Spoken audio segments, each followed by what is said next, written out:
You're lying. What is going on inside their head? Benny, are you a baboon? I don't understand, cat. What do you want?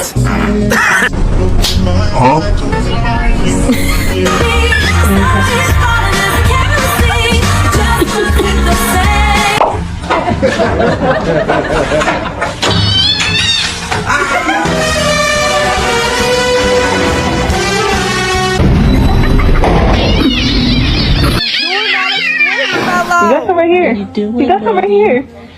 Whoa.